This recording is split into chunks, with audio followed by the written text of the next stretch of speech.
In this section, we talk about social class, the structure of inequality, and race and ethnicity as a lived experience. We'll begin with a review from some concepts from your reading. If we consider the three major theoretical perspectives explored throughout the text, which theorist explores the ways in which poverty serves as a purpose in our society by providing jobs to many people in the social service sector? Would it be A, the structural functionalist, B, the conflict theorist, or C, the symbolic interactionist? And the answer is A, the structural functionalist. Functionalism focuses on how different aspects of society build or dislodge cohesion. Social mobility is the movement of an individual within social class. Select the different types of mobility that can exist in a society at any given time. And remember, it may be more than one, so choose all that apply. And the answer is A, B, and C, and D: intergenerational, intragenerational, horizontal, and vertical. Sociologists use the concept of social mobility to measure movement within the stratification system of a particular society. Social mobility. It's the movement of individuals or groups within the hierarchical system of social classes. There is a closed system in which there is very little opportunity to move from one class to another. And then an open system is one with ample opportunities to move from one class to another. America technically has an open system, meaning it is legal and permissible for people to move between classes. But we can notice structural patterns where people tend to stay very close to the class they were raised in.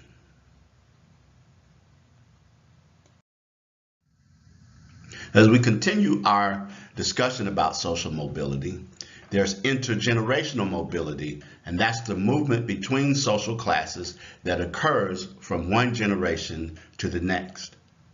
And then there's intragenerational mobility, the movement between social classes that occurs over the course of an individual's lifetime. An example of intergenerational mobility would be a plumber who has a daughter who becomes a doctor. There was class movement between generations. An example of intragenerational mobility would be a man who is a secretary but then goes back to school to become a lawyer. The mobility in that situation would be within his own lifetime and would likely change his social class.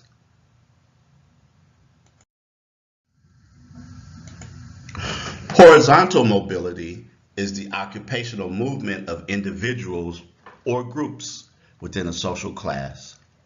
And vertical mobility is the movement between social classes, and depending upon the direction, is often called either upward mobility or downward mobility. When we look at and think about horizontal social mobility, which is fairly common, it refers to the changing of jobs within a class. Say a therapist who shifts careers so that he can teach college experiences horizontal mobility. In the case of vertical mobility, it's the movement up or down the social ladder, and thus is often called upward or downward mobility. If the same therapist marries a president of a large corporation, he might experience upward mobility. On the other hand, if he or his partner gets laid off, he might experience downward mobility.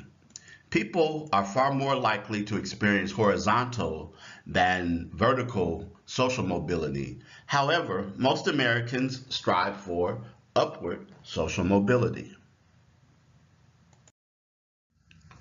And then there's structural mobility, which refers to changes in the social status of large numbers of people due to structural changes in society.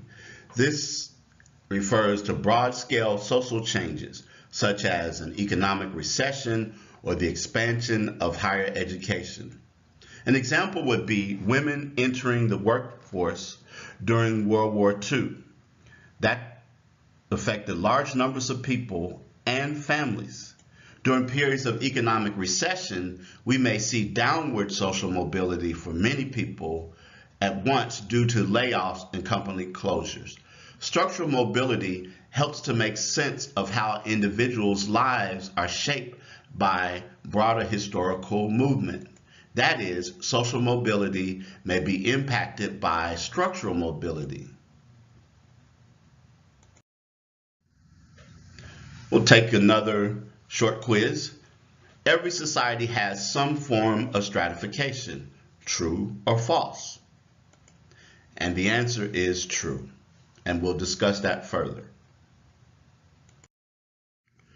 Let's talk about social stratification and social inequality. Social stratification is a division of society into groups arranged into a social hierarchy. Every society has some form of stratification, but societies stratify people according to a variety of criteria such as race, class, and gender. And then social inequality is the unequal distribution of wealth, power, or prestige among members of a society. Social stratification is characteristic of society. It persists over generations and is maintained through beliefs that are widely shared by members of a society. In a stratified society, groups at the top of the hierarchy have greater access to goods and services than members of groups at the bottom. We find several different systems of stratification operating in the United States, where it's not hard to demonstrate that being wealthy, white, or male typically confers a higher status and all that goes along with it on a person than does being poor, non-white, or female. Because social inequality affects a person's life experiences so profoundly, it is worthwhile to examine just how stratification works. If we think about social classes in the United States, the upper class, those will be the wealthiest people in a class system. They possess most of the wealth of the country, and in the United States, they comprise 1% of the U.S. population. The upper middle class includes professionals and managers, and that makes up roughly 14% of the U.S. population. The middle class includes white-collar workers. It has a broad range of incomes, and it makes up about 30% of the U.S. population.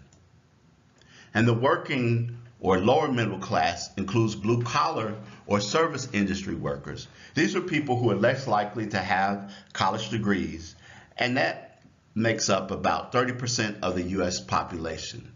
Interestingly enough, most Americans will call themselves middle class whether they make $25,000 a year or $255,000 a year. Middle class seems to be a social norm that people want to identify with, even when they are really not a part of that class.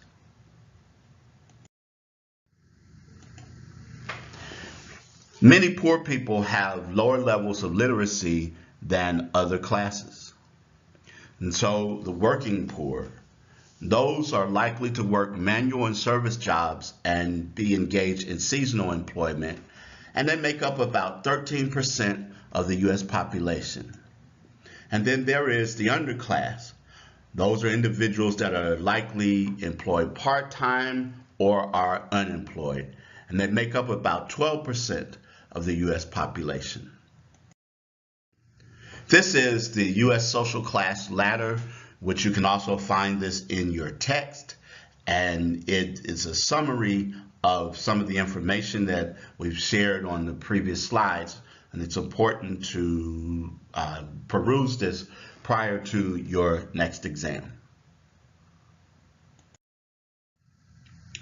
When we consider poverty in the United States, the federal poverty line which is an absolute measure of annual income, is frequently used to determine who should be categorized as poor.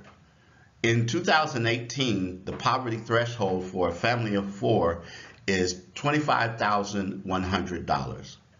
Most people living in poverty are not unemployed. This is evident in the term working poor. In considering poverty, sociologists also examine some of the psychological as well as economic aspects of it. Absolute deprivation is an objective measure of poverty that is defined by the inability to meet minimal standards for food, shelter, clothing, or health care. In this case, you feel poor because you can't meet those basic needs, and you're comparing your salary to the cost of living. Relative deprivation is a relational measure of poverty based on the standards of living.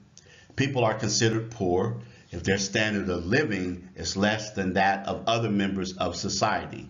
You might feel poor compared to others because they have more material possessions or spending power than you have. In this case, you're comparing your salary to the salary of others.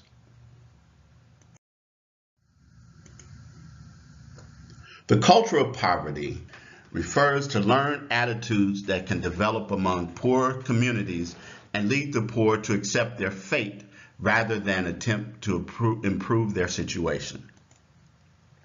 The invisibility of poverty. This is where residential segregation, political disenfranchisement, and the use of law enforcement to control the homeless can make poverty invisible to many Americans. One of the criticisms of this theory, the culture of poverty, is that it tends to blame the victim of poverty for their own misfortune while failing to take into account the structural factors that shape culture. However, it is worthwhile to consider ways that society might help to stop this cycle. For instance, if children aren't getting skills about financial management at home, could the schools intervene and give these children the skills they'll need to move into a higher social class? It's worth considering.